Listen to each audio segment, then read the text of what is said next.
we have something really special inside of all of us. There's not a person here that doesn't have that specialness inside of them. That special part of us that makes us uniquely us. We have to be willing and courageous enough to see it. That specialness in us isn't perfect. So all of you perfectionists, that's not the point. The perfectness is perfect at becoming. It's the perfectness of having the courage to take the risk to become something more, to learn and to grow. The courage, it really takes a lot of courage to see the world as it really is. Because I say almost every week, we don't see the world as it is. We see the world as we are.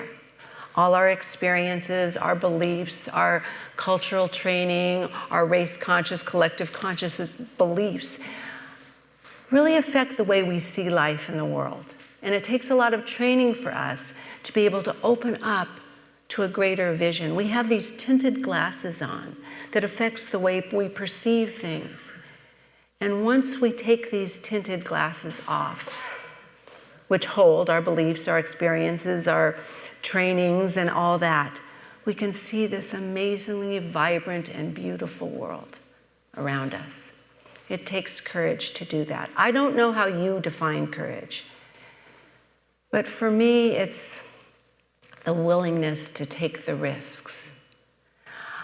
Brené Brown is a research professor at the University of Houston, and she studies people, all kinds of people, and what we need to do to make a meaningful life. And she talks about vulnerability a lot, is we need to be vulnerable, because if we guard ourselves up too much, we miss out on the beauty of life. And she said, the most courageous people in this room would be the people that have been brokenhearted. I think that's all of us. Because brokenhearted people have had the courage to love. The courage to love. And if we look at Joseph Campbell, another beautiful researcher, man, anthropologist, studied all over the world, and he found out, studying all different peoples and cultures, that the purpose of life, the meaning of life, is compassion. And that's about connection. And Susan, you mentioned that connection. And if we think about the Wizard of Oz and the Wisdom of Oz, Dorothy was looking for connection. That was her what she wanted. Every one of those characters was looking for something they felt insufficient in, or they were not worthy of that, or didn't have a piece of themselves, and they went out searching for it in the outer world. Now, the lion was looking for courage, but we look at him throughout the story, and he continually showed expression and acts of courage, but he didn't see it. Because our state of mind is really the most important thing we have. If we recognize acts of courage, creativity, we'll find times that we're fearful and afraid and that we act wrong. We may choose to make bad choices, but I'm going to tell you, there aren't any bad people. We're not made that way. Some of us make worse choices than others, and there's that cause and effect thing, but they're not bad people. And that's something we really need to learn and understand and grow from. Dorothy said to the lion, "You're nothing but a great big coward." And the cowardly lion said, "You're right. I am a coward. I haven't any courage at all. I scare myself. Look at the circles under my eyes. I haven't slept in weeks." The Tin Man said, "Why don't you try counting sheep?" The lion said, "I'm not good at that either. They frighten me." Fear, as Ernest Holmes said, is the number one problem of humans. It devitalizes us, it separates us, it limits us, it keeps us from truly living life. that four-letter word, fear. Fear is a reaction. Courage is a decision.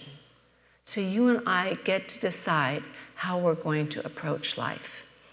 There was something that Brené Brown said. I was listening to one of her podcasts, and she was talking about, she looks at life right now as one of the biggest problems we have in the world right now is disengagement. I think technology has certainly been a part of that. Fear definitely has been a part of that. Rigid judgments have been a huge part of that. Disengagement, and here's what she said. I thought this was really interesting. She said, we disengage to protect ourselves from vulnerability, shame, and feeling lost without purpose, because I don't know how we were trained as children, how it was to be vulnerable or to feel shame or to feel lost. It's a weak place for some people, and we haven't been taught that that's part of our growth process. The hero's journey is, Tina mentioned her hero's journey, and Joseph Campbell in the hero's journey, there's vulnerability, there's shame, there's a dark night of the soul, there's all these things we need to go through, along with the joy and the sorrow and the goodness of life. We have to have those experiences really to break us open. But Brené Brown goes on to say, we disengage when we feel like people leading us, our parents, our bosses, our teachers, our clergy, our politicians. All those people don't live up, not all of them, but don't live up to the values that they are teaching. Who said, don't do as I do, but do as I say? Where did that come from? I think that's kind of ridiculous. I mean, why do we expect someone else to behave better than we are? Really, it doesn't quite compute. But I thought that was a really interesting thing. So what happens when we feel vulnerable and we're told that's not a good thing? When we feel shameful and we're told can't do that? We feel like we don't have a purpose. We start building walls around ourselves. We start building a little walls of protection. But all the prisons that we put ourselves in, we have created. God does not put up walls. God does not build fences. God does not punish or shame. We know that God is good and ever giving of itself to us, depending on our receptivity. It's all about our receptivity to the goodness that's going on. So as soon as we tap into the wholeness and the allness of spirit, our courage just is ignited. Winston Churchill, who lived at a very frightening time, said, courage is what it takes to stand up and speak. It's what it takes to sit down and listen. I think that's a problem that too many people have right now, to sit down and listen. We might be afraid of what we're going to hear, but to sit down and listen. We don't have to agree. We have to care. That's all.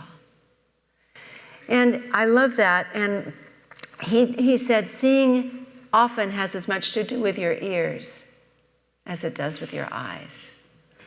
And I don't think it's just ears to hear other people, but ears to hear ourselves and to be really honest about who we are and where we stand in this courage to be open to something more.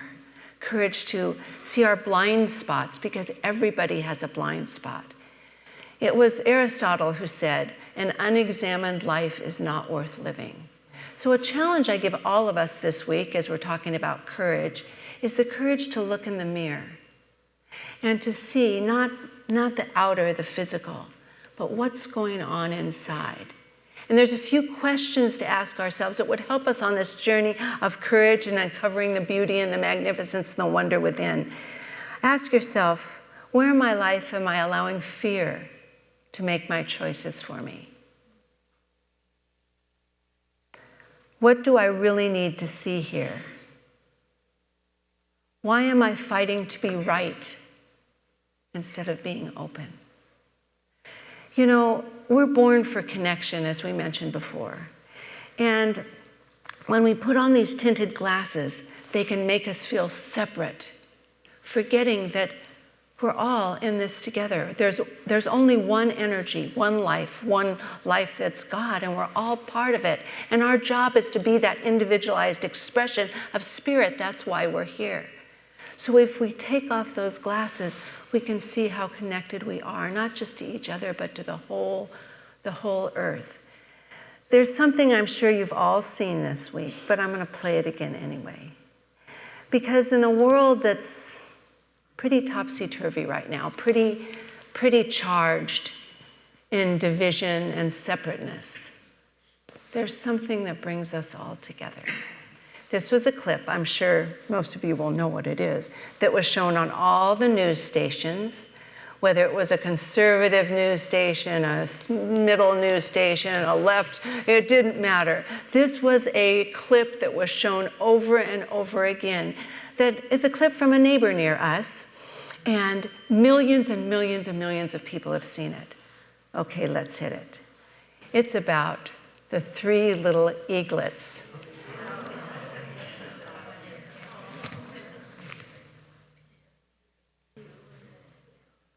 That's Mommy, and her name is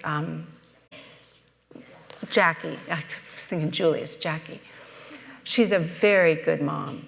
But those little egrets being born touched, isn't he cute? It touched everybody's heart. They also have so much to teach us about the power of nature. And the parents are Shadow and Jackie. Now, Jackie's a little bigger than Shadow physically, and she's a little bossier. But they're very good parents. Look at that. They are there, and that's one of them going out to get the food. They feed the little eaglets equally. They stay with the eaglets until they're ready to leave the nest. And when they're ready to leave the nest, they follow them around for a while to make sure they're safe.